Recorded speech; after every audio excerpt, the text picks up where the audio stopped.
Stefano Nicolao, ho un atelier di costumi, diciamo è una sartoria che si differenzia dalla sartoria normale perché si occupa di spettacolo, per cui creiamo costumi per lo spettacolo, opera, cinema, teatro, televisione, eccetera. Devo dire che sono stato ostacolato proprio dalla famiglia perché l'idea era del lavoro fisso, quindi questa follia, io ho cominciato come attore negli anni 70 e ho fatto anche il professionismo, ma con Streller, insomma ho avuto delle esperienze importanti anche cinematografiche e televisive, però vengo da studi artistici, quindi liceo artistico, Accademia di Belle Arti e architettura, che non ho mai finito, non mi sono mai laureato perché io continuavo a lavorare e quindi ho avuto esperienze proprio nei teatri dirette e nelle sartorie con le compagnie, e ho deciso proprio con i primi anni dell'inizio del Carnevale di tornare a Venezia e di costituire questo atelier che diventava un punto di riferimento proprio che Venezia aveva bisogno di avere.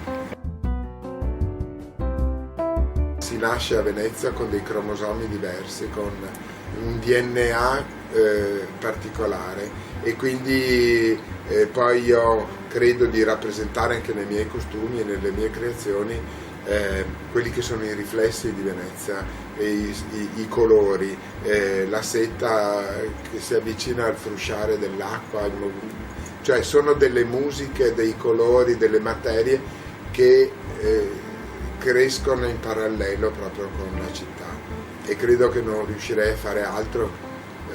cioè non le stesse cose in un'altra città se non a Venezia. È l'unica città al mondo in cui non esiste un traffico, non esistono motorini, non esistono biciclette, non esistono macchine, no? Quindi si va ancora a piedi come nel Medioevo, e questo invece non è inteso, non è capito da chi la invade e chi offre il prodotto, e quindi purtroppo si è un po' insquallidito tutta la situazione e l'offerta. Sia il privato che può noleggiare per una festa, avendo un parco costumi molto vasto,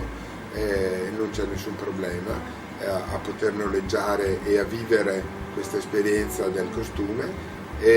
ma appunto anche produzioni che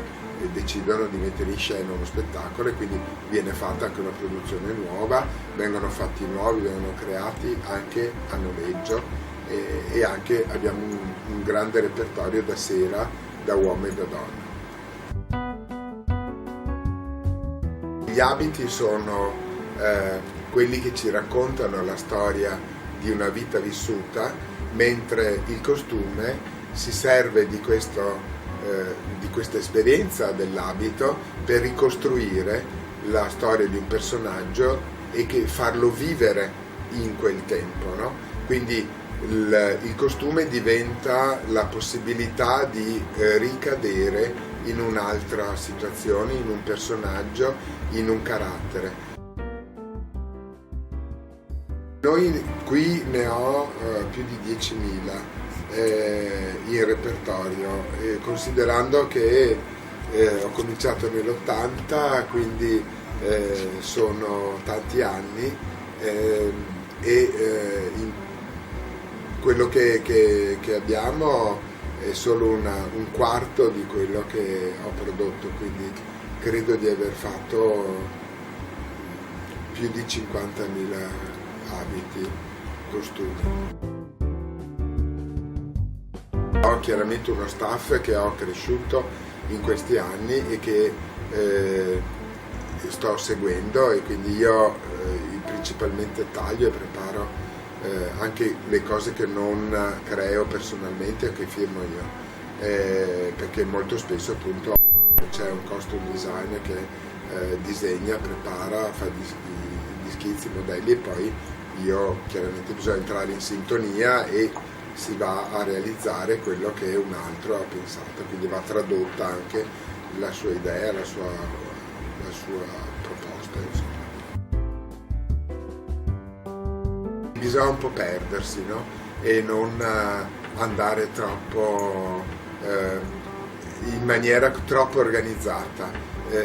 Venezia è importante proprio perdersi e lasciarsi un po' andare e trascinati così un po'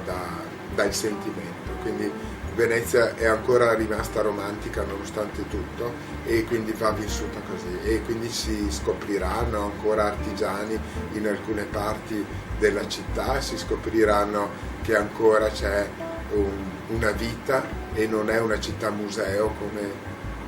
parrebbe di primo acchito, no? Ma c'è ancora chi tenacemente vuole vivere e rimanere in città.